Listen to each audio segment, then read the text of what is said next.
వచ్చే ఎన్నికల్లో పటిష్టమైన బందోబస్తు ఏర్పాటు చేయాలని ఏపీ ప్రభుత్వ ప్రధాన కార్యదర్శి జవహర్ రెడ్డికి కేంద్ర హోంశాఖ కార్యదర్శి అజయ్ భల్లా ఆదేశించారు. ఇటీవల జరిగిన 5 రాష్ట్రాల ఎన్నికలను దృష్టిలో ఉంచుకొని తగినట్టుగా ఎన్నికల నిర్వహణకు కార్యాచరణ రూపొందించాలని సూచించారు.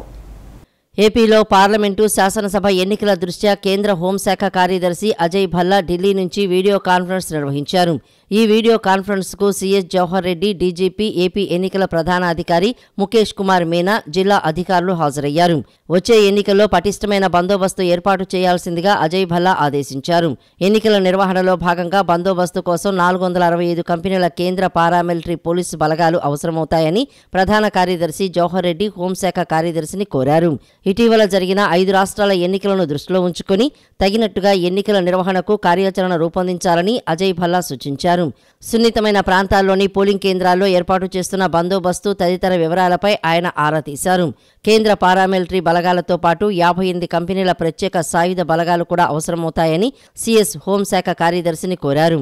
త్వరలో జరగనున్న ఎన్నికల నిర్వహణ దృష్ట్యా ప్రత్యేక రూపకల్పన, తగు జాగ్రత్తలపై అధికారులు వీడియో కాన్ఫరెన్స్లో చర్చించడం జరిగింది. నేటి నుంచి ఇంటర్ మొదటి సంవత్సరం పరీక్షలు ప్రారంభం కానున్నాయి. ఉదయం 9 గంటల నుంచి మధ్యాహ్నం 12 గంటల వరకు పరీక్షలు నిర్వహిస్తారు. 4,73,058 మంది విద్యార్థులు ఇంటర్ ఫస్ట్ ఇయర్ పరీక్షలు రాయనున్నారు. మార్చి 2 నుంచి ఇంటర్ సెకండ్ ఇయర్ పరీక్షలు జరగనున్నాయి. 4,88,881 మంది విద్యార్థులు ఇంటర్ ద్వితీయ సంవత్సరం పరీక్షలు రాయనున్నారు. నేటి నుండి ఇంటర్ పరీక్షలు ప్రారంభం కానున్నాయి. ఈ రోజు ఇంటర్ ప్రథమ సంవత్సరం పరీక్షలు ప్రారంభం కానుండగా మార్చి 2న ఇంటర్ ద్వితీయ సంవత్సరం పరీక్షలు ప్రారంభం కానున్నాయి. మార్చి 1 నుంచి 19వ తేదీ వరకు ఇంటర్ ఫస్ట్ ఇయర్ పరీక్షలు, మార్చి 2 నుంచి 20వ తేదీ వరకు సెకండ్ ఇయర్ పరీక్షలు నిర్వహించనున్నారు. పరీక్షల నిర్వహణ కోసం రాష్ట్ర వ్యాప్తంగా 1559 కేంద్రాలను ఏర్పాటు చేశారు. ఈ ఏడాది ఇంటర్ పరీక్షలకు 10 లక్షలకు పైగా అభ్యర్థులు హాజరు కానున్నారు. ఇందులో ఇంటర్ మొదటి సంవత్సరం 4.73 లక్షల మంది, ఇంటర్ రెండవ సంవత్సరం 5.29 లక్షల మంది విద్యార్థులు పరీక్షలు రాయనున్నారు. ఇంటర్ పరీక్షల నిర్వహణకు పకడ్బందీ ఏర్పాట్లు చేసింది. ఇప్పటికే ఆయా పరీక్షా కేంద్రాల్లో అన్ని గదుల్లో అధికారులు సీసీ కెమెరాలు అమర్చారు. పరీక్షకు హాజరయ్యే విద్యార్థుల హాజరును ఆన్లైన్ ద్వారా తీసుకోనున్నారు. అలాగే పరీక్షా పేపర్లకు QR కోడ్ కూడా ఏర్పాటు చేస్తున్నారు. పేపర్ను ఎక్కడ ఫోటో తీసినా, స్కాన్ చేసినా వెంటనే వివరాలు తెలిసిపోయేలా చర్యలు తీసుకున్నారు.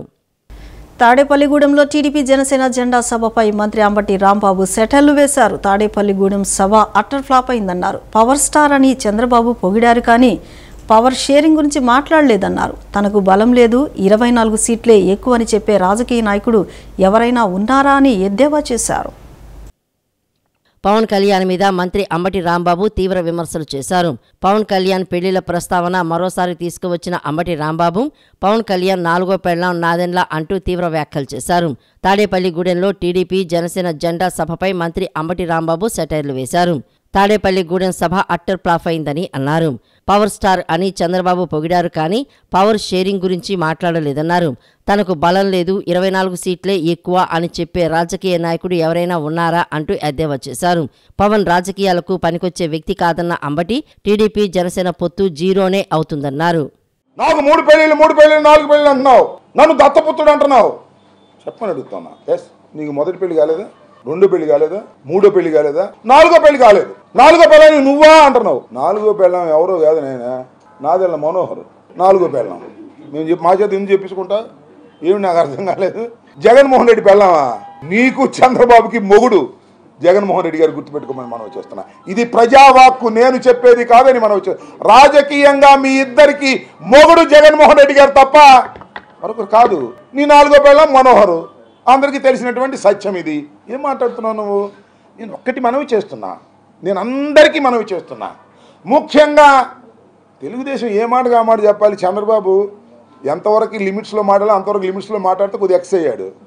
నీ దుంప దగ్గర నువ్వేందయ్యా పిచ్చి పిచ్చి అరుపులు, పిచ్చి గందరగోళాలు. అయ్యా జన సైనికులారా, కాపు సోదరులారా, పునరాలోచించుకోండి. ఇతని వల్ల రాజకీయ పార్టీని నడపడం కాదు, రాదు. ఏ చంద్రబాబు భుజం మీద వేసి వెళ్ళిపోతాడు. నేను మనవి చేస్తున్నా, ఈ దుర్మార్గమైన రాజకీయాల్లో పవన్ కళ్యాణ్ అనేటువంటి వ్యక్తి ఏదో ఆటలో అరటిపండులాగా కొంతకాలం ఉండే వ్యక్తే కానీ అయ్యా 10 సంవత్సరాలు అయింది రాజకీయ పార్టీ పెట్టి. అసలు ఎందుకు 24 తీసుకున్నా నాకు అర్థం కాదు అనవసరంగా. చంద్రబాబు నాయుడు అక్రమ అరెస్టును తట్టుకోలేక మృతి చెందిన కుటుంబాలను నారా భువనేశ్వరి నిజం గెలవాలి అనే పేరుతో పరామర్శిస్తున్నారు. ఈ కార్యక్రమంలో భాగంగానే గురువారం అనకాపల్లి రోలుగుంట మండలంలో ఆర్ భీమవరం అగ్రహారంలో ఆమె పర్యటించారు. చంద్రబాబు నాయుడు హయాంలో రాష్ట్రం అభివృద్ధి చెందిందని నారా భువనేశ్వరి వ్యాఖ్యానించారు. అనకాపల్లి జిల్లా రోలుగుంట మండలంలో నిజం గెలవాలి అనే కార్యక్రమంలో భువనేశ్వరి పాల్గొన్నారు. ఆర్ భీమవరం గ్రామంలో చంద్రబాబు అరెస్టు సమయంలో మనస్తాపానికి గురై మృతి చెందిన ఏ అప్పల ఆచార్య కుటుంబాన్ని ఆమె పరామర్శించారు. వారి కుటుంబానికి అండగా ఉంటామని భరోసా ఇచ్చారు. ఈ నేపథ్యంలోనే తమ గ్రామాన్ని నారా భువనేశ్వరి పర్యటిస్తున్నారని తెలిసి మహిళలు ఆమెను చూడటానికి వచ్చారు. వారందరినీ భువనేశ్వరి ఆప్యాయంగా పలకరించారు. రాష్ట్రంలో రైతులు, యువత, నిరుద్యోగులు, మహిళలు, అన్ని వర్గాల ప్రజలు సీఎం జగన్ పరిపాలనలో తీవ్ర ఇబ్బందులు పడుతున్నారని భువనేశ్వరి పేర్కొన్నారు. టీడీపీ కార్యకర్తల నుంచి సామాన్య ప్రజలపై కూడా అధికార ప్రభుత్వం దాడులు చేసిందని ఆగ్రహం వ్యక్తం చేశారు. అధికార నాయకులను ప్రశ్నిస్తే అక్రమ కేసులు పెడుతున్నారని ధ్వజమెత్తారు. సీఎం జగన్మోహన్ రెడ్డి హయాంలో మహిళలపై దాడులు పెరిగిపోయాయని ఆవేదన వ్యక్తం చేశారు. మహిళలకు రక్షణ కల్పించడంలో ప్రభుత్వం విఫలమైందని పేర్కొన్నారు. విద్యార్థి యువజన సంఘాలు తలపెట్టిన చెలో సీఎం క్యాంపు కార్యాలయ కార్యక్రమానికి సిపిఐ మద్దతునిస్తుందని సిపిఐ రాష్ట్ర కార్యదర్శి రామకృష్ణ స్పష్టం చేశారు. విభజన హామీలను అమలు చేయకుండా రాష్ట్రానికి ద్రోహం చేస్తున్న బీజేపీకి మద్దతు తెలుపుతూ అధికార ప్రతిపక్ష పార్టీలు రాష్ట్ర ప్రయోజనాలను గాలికి వదిలేశారని మండిపడ్డారు. రాష్ట్రానికి ప్రత్యేక హోదా, విభజన హామీలను అమలు చేయాలని డిమాండ్ చేస్తూ మార్చి 1వ తేదీన విద్యార్థి యువజన సంఘాల ఆధ్వర్యంలో చేపట్టిన చలో సీఎం క్యాంపు కార్యాలయం కార్యక్రమానికి సిపిఐ పార్టీ మద్దతు ఇస్తుందని ఆ పార్టీ రాష్ట్ర కార్యదర్శి రామకృష్ణ పేర్కొన్నారు. విజయవాడలోని దాసరి భవన్లో నిర్వహించిన మీడియా సమావేశంలో రామకృష్ణ మాట్లాడుతూ బీజేపీ మినహా అన్ని పార్టీలు 2019లో ప్రత్యేక హోదా అజెండాగా ఎన్నికలకు వెళ్లారు. నాడు ముఖ్యమంత్రి హోదాలో చంద్రబాబు ఢిల్లీలో నిరసన తెలిపితే ప్రతిపక్ష హోదాలో జగన్మోహన్ రెడ్డి ఒక అడుగు ముందుకు వేసి తన ఎంపీలతో రాజీనామా చేయించాడని రామకృష్ణ గుర్తు చేశారు. నేడు విభజన హామీలను అమలు చేయకుండా రాష్ట్రానికి ద్రోహం చేస్తున్న బీజేపీకి మద్దతు తెలుపుతూ అధికార ప్రతిపక్ష పార్టీలు రాష్ట్ర ప్రయోజనాలను గాలికి వదిలేశారని పేర్కొన్నారు. ఆల్ పార్టీ మీటింగ్ నిర్వహించి ప్రత్యేక హోదా సాధనకై చేపట్టాల్సిన కార్యాచరణపై ముఖ్యమంత్రి జగన్ చర్యలు తీసుకోవాలని పేర్కొన్నారు. మళ్ళీ విద్యార్థి యువజన సంఘాలంతా కూడా ముఖ్యమంత్రి గారిని డిమాండ్ చేస్తూ ఉన్నాయి. ఇవాళ ఎన్నికల తరుణంలో ఆల్ పార్టీ మీటింగ్ పెట్టండి, కేంద్ర స్థాయిలో ఈ అంశాన్ని ముందుకు తీసుకోవాలని చెప్పి ముఖ్యమంత్రి గారిని డిమాండ్ చేస్తూ రేపు చలో సీఎం క్యాంప్ ఆఫీస్ పిలుపునిచ్చారు.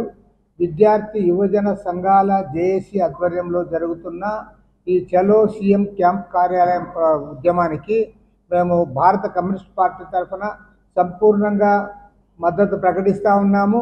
ముఖ్యమంత్రి గారు ముందుకు వచ్చి ఆల్ పార్టీ మీటింగ్ పెట్టాలని చెప్పి కూడా డిమాండ్ చేస్తూ ఉన్నాం. అదేవిధంగా రేపు 1వ తేదీ నాడు కాంగ్రెస్ పార్టీ తిరుపతిలో ఈ స్పెషల్ కేటగిరీ స్టేటస్ అంశం పైన అదేవిధంగా విభజన హామీల అమలు గురించి భారీ ఎత్తున సభ ఏర్పాటు చేస్తూ ఉన్నారు. ఆ సభకు కూడా సిపిఐ తరఫున సంఘీభావాన్ని ప్రకటిస్తున్నాము. మా పార్టీ తరఫున మా పార్టీ కార్యదర్శి కామ్రేడ్ నారాయణ గారు అదేవిధంగా ఇతర రాష్ట్ర నాయకులు, జిల్లా నాయకులు కూడా అక్కడ పాల్గొంటారు. ఓటమి భయంతో తన కుమారుడిపై అక్రమ కేసు పెట్టారని తెలుగుదేశం నేత ప్రత్తిపాటి పుల్లారావు మండిపడ్డారు. సంబంధమే లేని కంపెనీ వ్యవహారంలో కేసులు బనాయించి బురద జల్లడం దారుణమన్నారు. ప్రత్తిపాటి కుమారుడు శరత్ను విజయవాడ పోలీసులు అదుపులోనికి తీసుకున్నారు. టీడీపీ కార్యకర్తలు సిపి కార్యాలయానికి చేరుకోవడంతో పరిస్థితి ఉద్రిక్తంగా మారింది. జీఎస్టీ అధికారుల ఫిర్యాదు మేరకు విజయవాడ పోలీసులు టీడీపీ నేత పత్తిపాటి పుల్లారావు కుమారుడు శరత్ను అదుపులోకి తీసుకున్నారు. శరత్ను టాస్క్ ఫోర్స్ కార్యాలయంలో విచారిస్తున్నట్లు సమాచారం. శరత్పై జీఎస్టీ విభాగం మనీ లాండరింగ్, పన్ను ఎగవేత అభియోగాలు మోపింది.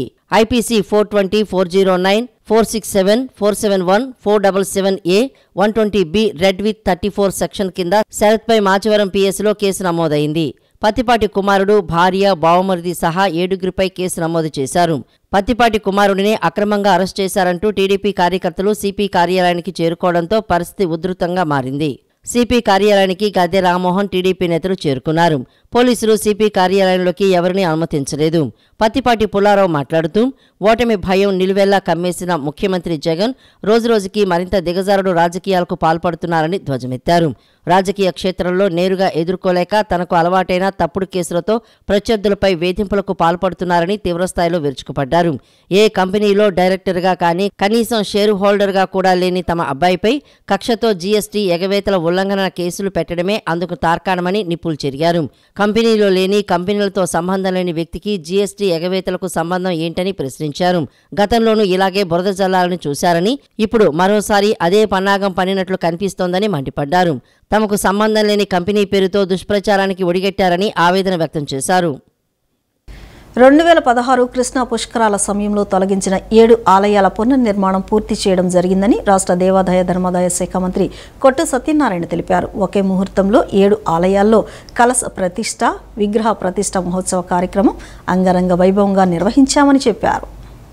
కృష్ణానదీ తీరాన ఇంద్రకీలాద్రిపై కొలువు తీరిన శ్రీ దుర్గా మల్లేశ్వర స్వామివారి దేవస్థానం, వినాయక ఆంజనేయ స్వామి ఆలయం వద్ద విగ్రహ ప్రతిష్ఠ మరియు ఇతర ఆలయాల్లో ప్రత్యేక పూజలు వైభవంగా జరిగాయి. ఈ పూజల్లో మంత్రి కొట్టు సత్యనారాయణ పాల్గొన్నారు. ఈ సందర్భంగా మంత్రి కొట్టు సత్యనారాయణ మాట్లాడుతూ భగవంతునిపై అచంచలమైన విశ్వాసం ఉన్న వ్యక్తి జగన్మోహన్ రెడ్డి అని పేర్కొన్నారు. విజయవాడ నడిబొడ్డున ఉన్న పురాతన ఆలయాలను చంద్రబాబు నిర్దాక్షిణ్యంగా కొలగొట్టాడని, భగవంతుడికి అవమానం చేశానన్న విచారం కూడా చంద్రబాబుకి లేదన్నారు.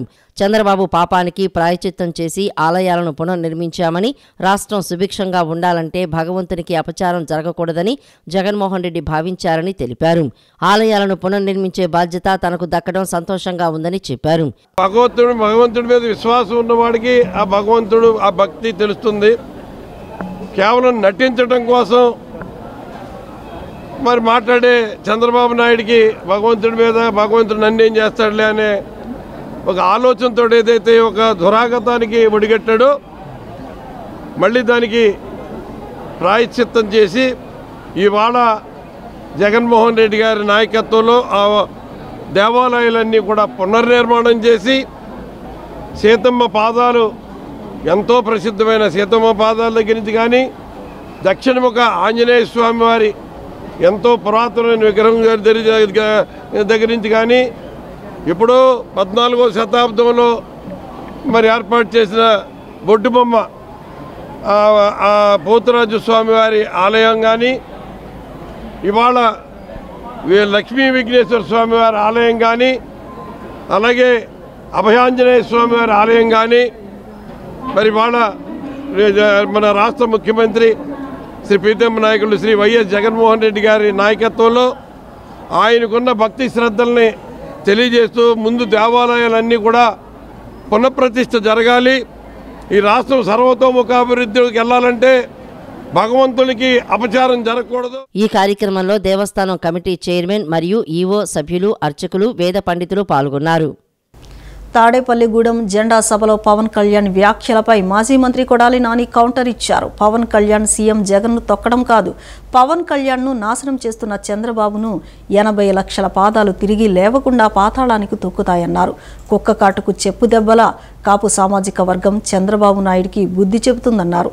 ప్రజలకు ఏం చేస్తారో చెప్పకుండా చంద్రబాబు, పవన్ కళ్యాణ్లు జెండా సభలు పెట్టుకున్నారని కొడాలి నాని విమర్శించారు. ప్రజలను, పార్టీని తనను నమ్ముకొని చంద్రబాబు పవన్ కళ్యాణ్ను నమ్ముకొని ఆయన ఓటు బ్యాంకుతో గెలవాలన్న స్థాయికి దిగజారన్నారు.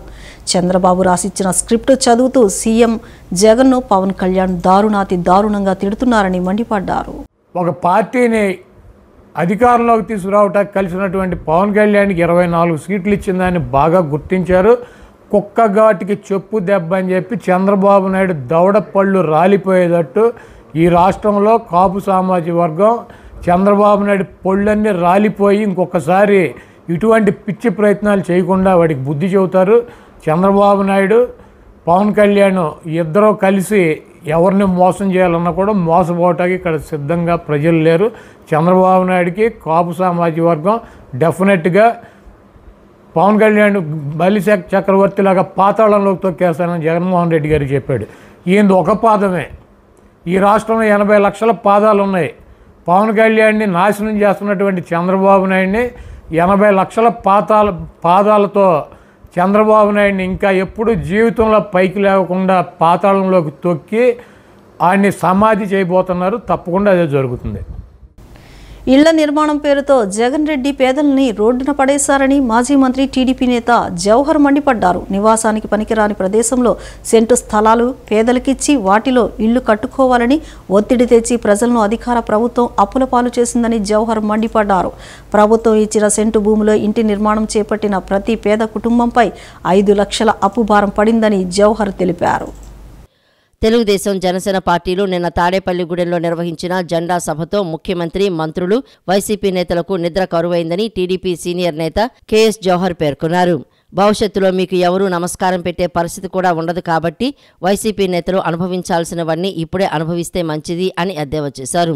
5 ఏళ్ల తన దోపిడీ పాలనలో జగన్ రెడ్డి పేదల బలహీనతను కూడా సొమ్ము చేసుకున్నాడని ధ్వజమెత్తారు. 25 లక్షల ఇళ్లు నిర్మిస్తానని చెప్పిన ముఖ్యమంత్రి పేదలకు ఉచితంగా ఒక్క ఇళ్లు కూడా నిర్మించి ఇవ్వలేదనేది అక్షర సత్యమని అన్నారు. గతంలో చంద్రబాబు నిర్మించిన ఇళ్లను కూడా పాడుపెట్టాడని, చివరకు ఇళ్ల నిర్మాణం పేరుతో పేదల్ని అప్పుల పాలు చేశాడని మండిపడ్డారు. టీడీపీ ప్రభుత్వం ఇసుక ఉచితంగా ఇస్తే జగన్ రెడ్డి ట్రాక్టర్ 10,000కు అమ్మాడని ఆరోపించారు. సిమెంటు, ఇనుము ధరలు పెంచి సెంటు స్థలాల్లో ఇళ్ల నిర్మాణం చేసేలా పేదల్ని భయపెట్టి చివరకు ఒక్కో కుటుంబంపై 5 లక్షల అప్పు చేశాడని అన్నారు. కేంద్ర ప్రభుత్వం ఇచ్చిన 1.8 లక్షలు తప్ప జగన్ సర్కార్ ఇళ్ల నిర్మాణానికి పేదలకు ₹1 ఇవ్వలేదని తెలిపారు. దాంతో ఇంటి నిర్మాణం తలపెట్టిన ప్రతి పేద కుటుంబంపై దాదాపు 5 లక్షల రూపాయల అప్పు భారం పడిందని అన్నారు. ఏదైతే తాడేపల్లిగూడెంలో జరిగినటువంటి జెండా పండుగ చూసే ఉంటారు. ప్రజలు పండగలాగా చేసుకున్నారు అది, ఆ జెండా పండుగనే. ఆ జెండాను చూసిన తర్వాత ఇరు జెండాల కలయికతో ఈ రాష్ట్రం మార్పు కోరుకుంటా ఉంది. ఆ మార్పుకి చంద్రబాబు నాయుడు గారు, పవన్ కళ్యాణ్ యొక్క నాయకత్వం ఈ రాష్ట్రానికి అవసరమని ప్రజలందరూ కూడా ఎదురు చూస్తూ పెద్ద ఎత్తున ప్రజలు తరలి వస్తే అంబటి రాంబాబుకి నిద్రపట్ల ఖైదో ముదిరిందంటే ఆయన పిచ్చి ముదిరిందో ఏం ముదిరిందో ఆయనే చెప్పాలి. ఈ ప్రభుత్వానికి నిద్ర పట్టని పరిస్థితుల్లో కలవరింతలో నిద్ర ఎక్కువ రోజులు పట్టకపోతే కలవరింతలు వచ్చేసి రాత్రులు ఏదేదో పరాగ్గా మాట్లాడే పరిస్థితి ఈరోజు మంత్రులకు కానీ వైకాపా నాయకులకు కానీ ఉంది. ఆ సభ విజయవంతంతో ఈ రాష్ట్రంలో ఇంకొక 40-50 రోజుల్లో కొత్త ప్రభుత్వం చంద్రబాబు నాయుడు గారి నాయకత్వంలో జనసేన అండతో రాబోతుందనే విషయాన్ని కూడా ప్రజలతో అందరూ కూడా సిద్ధంగా ఉన్నారు. మీరు కూడా తెలుసుకోవాల్సిందిగా వైకాపా నాయకులను కోరుతూ ఈ 40 రోజులు మీరు హ్యాపీగా ఎంజాయ్ చేయండి. ప్రజలకు మీకు భవిష్యత్తులో మీకు గన్ను ఉండదు, గన్ మ్యాను ఉండడు, కనీసం నమస్కారం పెట్టే దిక్కు కూడా ఉండదు. కనుక ఇప్పుడేదైనా సరదాలు ఉంటే తీర్చుకోవాల్సిందిగా వాళ్ళందరినీ కూడా కోరుతూ రాష్ట్ర జేఏసీ ఆధ్వర్యంలో సమస్యల పరిష్కారమే లక్ష్యంగా చిత్తశుద్ధితో బాధ్యతలు నిర్వహిస్తామని ఏపీ ఎన్జీఓ రాష్ట్ర నూతన అధ్యక్ష ప్రధాన కార్యదర్శులు కేవీ శివారెడ్డి, చౌదరి పురుషోత్తమ నాయుడు తెలిపారు. ఇటీవల ఎన్జీఓ సంఘం ఇచ్చిన పిలుపు మేరకు రాష్ట్ర వ్యాప్తంగా జరిగిన నిరసనల కారణంగా తమకు ఇచ్చిన హామీలన్నింటినీ ప్రభుత్వం నుంచి రాబట్టడమే తమ మొదటి కార్యక్రమంగా పేర్కొన్నారు. ఎన్జీఓ భవనం నందు రాష్ట్ర జేఏసీ ఆధ్వర్యంలో రాష్ట్ర సంఘం నూతన అధ్యక్ష కార్యదర్శులుగా కోఆప్షన్ విధానంలో రాష్ట్ర కార్యవర్గ సభ్యులు ఏపీ ఎన్జీఓ రాష్ట్ర నూతన అధ్యక్ష ప్రధాన కార్యదర్శులుగా కేవీ శివారెడ్డి, చౌదరి పురుషోత్తమ నాయుడిని ఏకగ్రీవంగా ఎన్నుకున్నారు. ఈ సందర్భంగా వారు మాట్లాడుతూ రాష్ట్ర జేఏసీలోని 108 సంఘాల నాయకత్వాల సహకారంతో రాష్ట్ర ప్రభుత్వ ఉద్యోగులు, ఉపాధ్యాయులు, పెన్షనర్లు, అవుట్సోర్సింగ్ కాంట్రాక్ట్ విధానంలో ప్రభుత్వంలోని వివిధ విభాగాల్లో సేవలందిస్తున్న కార్మికుల ఆర్థికేతర సామాజిక సమస్యల పరిష్కారమే లక్ష్యంగా చిత్తశుద్ధితో బాధ్యతలు నిర్వహిస్తామని అన్నారు. ఇటీవల ఎన్జీఓ సంఘం ఇచ్చిన పిలుపు మేరకు రాష్ట్ర వ్యాప్తంగా జరిగిన నిరసనల కారణంగా తమకు ఇచ్చిన హామీలన్నింటినీ ప్రభుత్వం నుంచి రాబట్టడమే తమ మొదటి కార్యక్రమంగా పేర్కొన్నారు. అదేవిధంగా మరి మా నూతన కార్యవర్గం మీద ఎన్నో గురుతరమైన బాధ్యతలు ఉన్నాయి. మరి 12వ పిఆర్సీ, అదేవిధంగా కాంట్రాక్ట్ రెగ్యులర్ చేయించడం, అదేవిధంగా అవుట్సోర్సింగ్ వాళ్ళకి జీతాలు పెంచడం, అదేవిధంగా మెడికల్ డిపార్ట్మెంట్ ఉన్న ఏఎన్ఎంస్ యాప్స్ కానీ వాళ్ళకుండే ఒత్తిడి కానీ తగ్గించే విధంగా మరి ఏదైతే 1/9/2004 నోటిఫికేషన్ వచ్చి ఆ తర్వాత ఎవరైతే ఉద్యోగం చేరారో సెంట్రల్ గవర్నమెంట్ మెమో ప్రకారం వాళ్ళందరినీ కూడా ఓపీఎస్గా మార్చాల్సిన బాధ్యత మా పైన ఉంది. 49 డిమాండ్లు సిఎస్ గారికి ఇచ్చాం. 49 డిమాండ్ల పైన కూడా నెరవేర్చాల్సిన బాధ్యత మా పైన ఉందని కూడా తెలియజేసుకుంటున్నాం. అనంతరం మాజీ అధ్యక్షుడు బండి శ్రీనివాసరావు మాట్లాడుతూ తన పదవీ కాలంలో తనకు అండదండగా నిలిచిన జేఏసీలోని ఉద్యోగ సంఘాల నాయకులకు కృతజ్ఞతలు తెలిపారు. సభ్యులందరికీ కూడా ఉపాధ్యక్షులుగా పనిచేస్తున్నటువంటి దస్తగిరి రెడ్డి గారు, సహాధ్యక్షులుగా ఎన్నిక కాబడినారని తెలియజేయడం అయింది. రిటైర్డ్ అవడం జరిగింది. నా రిటైర్డ్ అనంతరం ఏర్పడినటువంటి రాష్ట్ర అధ్యక్ష పదవికి జనరల్ సెక్రటరీగా పనిచేస్తున్నటువంటి కేవి శివారెడ్డి గారు అధ్యక్షులుగా ఎన్నిక కాబడినారని తెలియజేయడం అయింది. విద్యార్థుల్లో శాస్త్రీయ దృక్పథంను పెంపొందించేందుకు వైజ్ఞానిక ప్రదర్శనలు దోహదపడతాయని brilliant English medium high school principal తెలిపారు. విద్యార్థుల్లో ఉన్న ప్రతిభను వెలికితీసి సృజనాత్మకతను పెంపొందించేలా ప్రదర్శనలు ఏర్పాటు చేశామని చెప్పారు. జాతీయ సైన్స్ దినోత్సవాన్ని పురస్కరించుకుని Vijayawada veterinary colony road number 2లోని బ్రిలియంట్ ఇంగ్లీష్ మీడియం స్కూల్లో 2 రోజుల వైజ్ఞానిక ప్రదర్శనలు నిర్వహించారు. ఈ ప్రదర్శనలో విద్యార్థులు అనేక రకాల నమూనాలను ప్రదర్శించారు. తరగతి గదిలో వివిధ అంశాల్లో నేర్చుకున్న జ్ఞానానికి తమ సృజనాత్మకత, కొత్త ఆలోచనలు జోడించి రూపొందించిన పలు ప్రాజెక్టులు ఆకట్టుకున్నాయి. విద్యార్థులు తయారు చేసిన ప్రాజెక్టులను తోటి విద్యార్థులు, వారి తల్లిదండ్రులు ఆసక్తిగా తిలకించారు. మోడల్స్ వివరాలను అడిగి తెలుసుకున్నారు. ఈ సందర్భంగా స్కూల్ హెడ్ మాస్టర్ మాట్లాడుతూ విద్యార్థుల్లో శాస్త్రీయ దృక్పథాన్ని పెంపొందించేలా ప్రతి సంవత్సరం పాఠశాలలో వైజ్ఞానిక ప్రదర్శనను ఏర్పాటు చేస్తున్నట్లు తెలిపారు. విద్యార్థులు ఎంతో ఆసక్తి, ఉత్సాహంతో తాము నేర్చుకున్న వివిధ అంశాలతో ప్రాజెక్టులు రూపొందించి ప్రదర్శనలో ఉంచారని చెప్పారు. ఇటువంటి ప్రదర్శనలు విద్యార్థుల్లో సైన్స్ పట్ల ఆసక్తిని పెంపొందించి కొత్త ఆలోచనలు, పరిశోధన వైపు దృష్టి మళ్లించేలా చేస్తాయని వెల్లడించారు. భావి శాస్త్రవేత్తలను తయారు చేసేందుకు ఈ వైజ్ఞానిక ప్రదర్శనలు దోహదపడతాయని అన్నారు. గత 30 సంవత్సరాలుగా the brilliants English medium high school veterinary colony road number 2లో ఏర్పాటు చేసి ఎంతోమంది మధ్యతరగతి విద్యార్థుల్ని శాస్త్రవేత్తలుగా మంచి భవిష్యత్తునిస్తూ ఈ స్కూల్ ముందుకు వెళ్తోంది. పిల్లలందరిలో కూడా శాస్త్రీయ దృక్పథాన్ని ప్రధానంగా పెంచాలనేటువంటి ఉద్దేశంతో ఈ స్కూల్ని డాక్టర్ చక్రపాణి గారు, కీర్తిశేషులైనటువంటి డాక్టర్ చక్రపాణి గారు ఏర్పాటు చేయడం జరుగుతుంది. ఆయన మిస్సెస్ శ్రీమతి ఈడే విజయలక్ష్మి గారు ప్రిన్సిపల్గా, నూతన డైరెక్టర్గా శ్రీ ఈడే లలిత్ కుమార్ గారు పర్యవేక్షణలో స్కూల్ శాస్త్రీయ దృక్పథంతో పిల్లల్లో మంచి సైన్స్ ఎగ్జిబిట్స్ పట్ల ఆసక్తి కలిగించేట్టుగా విద్యార్థుల్ని మరింత భవిష్యత్తు ఉన్నటువంటి పౌరులుగా తీర్చిదిద్దడానికి స్కూల్ నిరంతరం ప్రయత్నం చేస్తాం. తల్లిదండ్రులు మాట్లాడుతూ విద్యార్థులు తయారు చేసిన పలు ప్రాజెక్టులు ఆలోచింపచేసేలా ఉన్నాయని పేర్కొన్నారు. పిల్లలకి శాస్త్రీయ దృక్పథం పట్ల శాస్త్రీయ అవగాహన కల్పిస్తూ చాలా సైన్స్ ఫేర్స్ నిర్వహించారు. ఎప్పటికప్పుడు పిల్లల్లో ఉన్న టాలెంట్ని బయటకు తీసి ఇక్కడున్న టీచర్స్ కానివ్వండి, ప్రిన్సిపల్ గారు కానివ్వండి, కరస్పాండెంట్స్ కానీ, స్కూల్ యాజమాన్యం చాలా చక్కగా పిల్లలకు మోరల్ వాల్యూస్తో సహా, ఇవాళ ఏ స్కూల్లో మ్యాక్సిమం ఆ విధానం లేదు. సుమతి శతక పద్యాలు చెప్పడం ద్వారా, నీతి కథలు చెప్పడం ద్వారా మోరల్ వాల్యూస్ పెంచుతూ పిల్లలకి ఆటపాటలు నేర్పిస్తూ ఇలాంటి వైజ్ఞానిక కార్యక్రమాలు పెద్ద ఎత్తున నిర్వహిస్తున్నారు. ఎప్పుడూ కూడా ఏ కార్యక్రమాన్ని స్కిప్ చేయకుండా ఇంకా పిల్లలను ప్రోత్సహిస్తూ వాళ్ళలో ఉన్న కొత్త భావజాలాన్ని బయటకు తీస్తూ పిల్లల్ని రేపు కాబోయే తరానికి సైంటిస్టులుగా తీర్చిదిద్దే విధానం ఈ స్కూల్ టీచర్లు చేస్తున్న విధానానికి మేము చాలా సంతోషపడుతున్నాం. స్టడీ విషయంలో కానీ అన్ని విషయాలుగా స్కూల్ చాలా బాగుంటుంది. పిల్లోడి బిహేవియర్ కూడా లైక్ మేము ఈ స్కూల్లో జాయిన్ చేసిన తర్వాత చాలా చేంజెస్ చూసాము. అన్ని విధాల స్కూల్ ఈజ్ గుడ్ బాగుందండి. ఈ వార్తలు ఇంతటితో సమాప్తం. నమస్కారం.